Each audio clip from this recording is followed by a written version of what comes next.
In today's show, I'm going to share with you a coaching technique or strategy that I use on my drivers that you can use to help coach yourself and improve and get the results you want this year.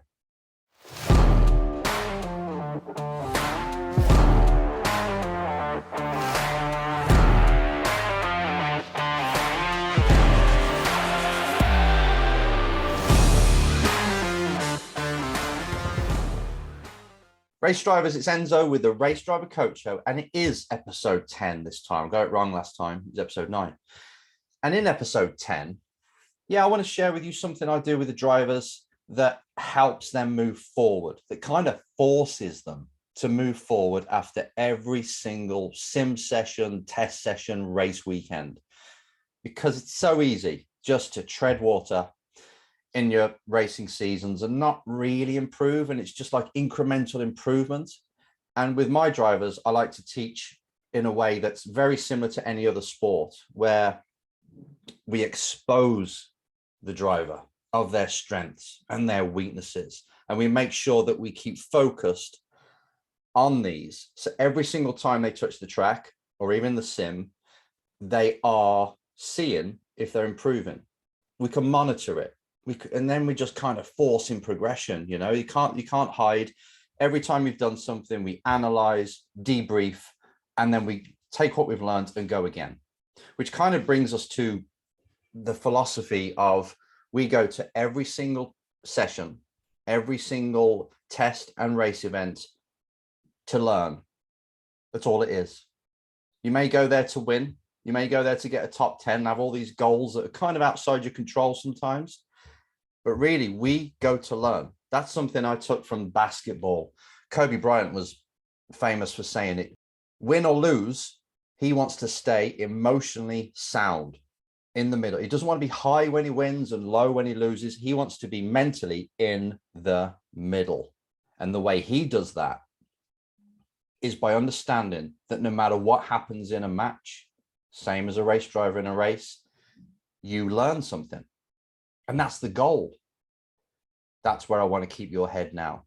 And back in the day, when you used to see Chicago Bulls with Jordan, when you used to see Lakers with Kobe, the philosophy was no matter what happens in the game, even if you're 20 points down, the boss who's looking at you doesn't want to see a difference in your demeanor, whether you're winning or losing. They want to look at you and see that these animals, these tigers on the court, no matter what, if you're down or up, you have still got the same execution, hungry monster inside, or on the pitch or on the track. That doesn't change.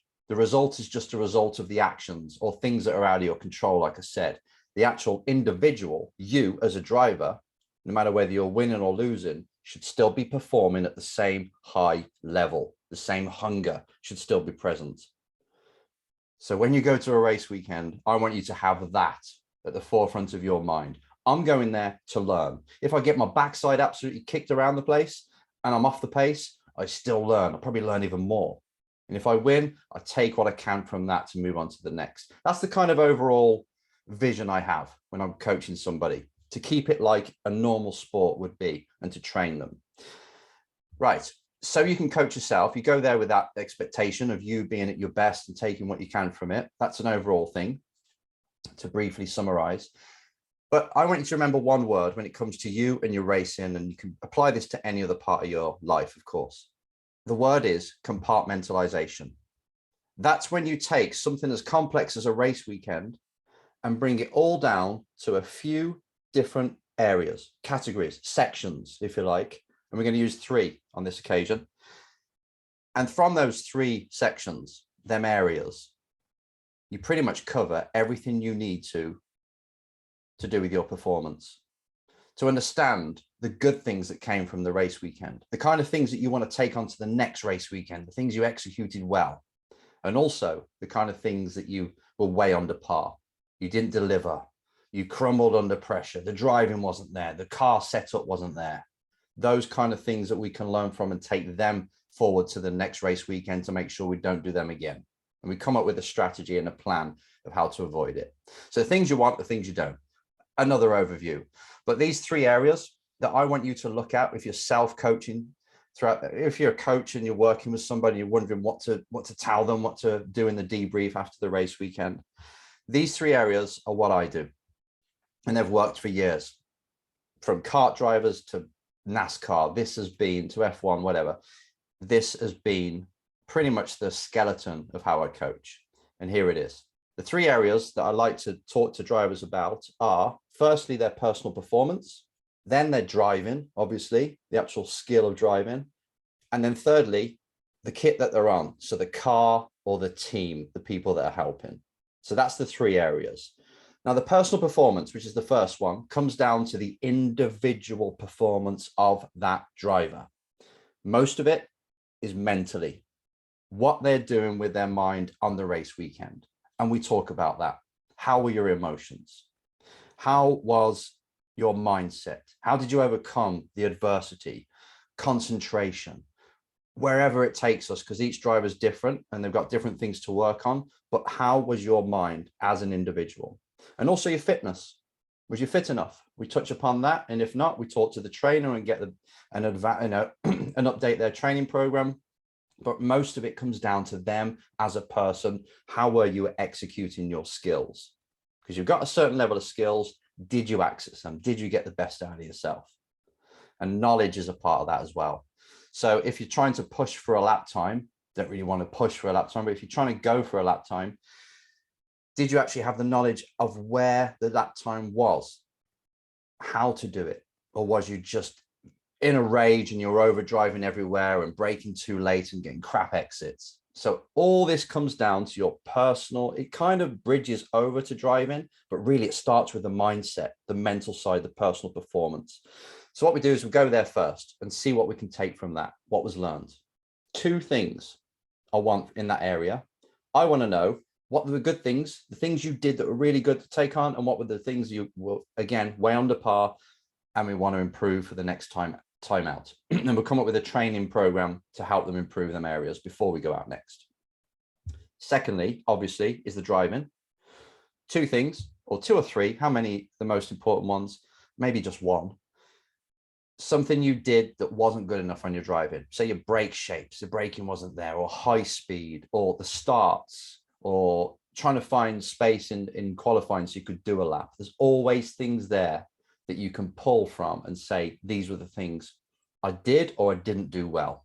The kind of things, again, I must repeat, and the kind of things I really don't want to repeat. So two things from there. And then you go to the kit that you're on or in, the car. How was the actual performance of the car, the setup? How was the team, pit stops, the morale in the team? Are they working as you want? Are the debriefs in the team good? And everything related to that, car and team. So as you can see, these three areas kind of cover the whole spectrum of what you as a driver should be concentrating on in order to perform. We're not talking about sponsorship here, are we? We're not talking about, were they happy? Did you look after them in the hospitality area enough? That's separate. This is pure performance as a race driver. How were you mentally and as a person, as a performer? How was your actual driving, the craft? And what about the equipment and people that are helping you? And you can create an Excel sheet. In fact, I'll put one up on the racedrivercoach.com website, right? By the time this is up, it will be up. You can create your own Excel sheet at the end of a race weekend or a test or on the sim. And you go through pros and cons of these three areas. And from there, after you've done that, that's a debrief, right? You do it on Monday or the Sunday night after a race weekend, probably Monday once you've had time to settle, if your race was on a Sunday. And you go through these and you just document. You have a tab at the bottom for each different race weekend, and you record the things that you did well and didn't do so well in each area. And from that, for the rest of the week, you train the things that you were under par with, the things you're not happy with. And you lock in the things that you were good at. And you design the next race weekend, and you design the training you're going to do from now until then, all based on this. And if you want to quantify it, give yourself a 0 out of 10 in each area, fine, that's up to you. If you want to actually put a figure on how happy you are in each area, that's fine. You can make this whatever you want, but just start off with something very simple, like, how did I do as a person on my driving? and the car and team. And then you've got an overview and you can pretty much move forward. And you can do this with other parts, right? Other parts of your career. You can do it with your sponsorship, like how, or just you as a brand, as a race driver. How's my marketing? That's one area, right? How's the sponsorship hunting going? How am I looking after the current sponsors? That's 3 areas. And you just talk about this week, what the pros and cons from each. And you think, geez, I didn't really do anything on YouTube. I didn't do enough on social media. And you note them down as cons, things you didn't do in the marketing area. I haven't spoken to, another con could be in the other area. I haven't spoken to the current sponsor for 2 weeks. I must touch base to keep them involved and show them the progress we're making, and so on and so forth. So you can do this in anything that means a lot to you, anything that really means that you've got to perform, any area of your life, relationships, anything. Bring them down to 2 or 3 different areas, and then do the pros and cons from each. But you got to keep this up and keep a record. This is your personal performance plan that you are designing yourself in order to force progress. And if you keep doing this, there's no telling where you're going to be in like 10 weeks time if you constantly do this. And through a race season, you're going to grow. You're not just going to keep repeating the same old stuff over and over again. So when people see you in 5 years' time, you're still making the same mistakes. You can't do that in sport. Everything moves forward, evolves, just like technology. You must as a performer. So hold yourself accountable, compartmentalize everything, break it down to some simple 3 areas, and then you can move forward. That's it for now. I want to keep it short and sweet. I hope this helps. See you next time.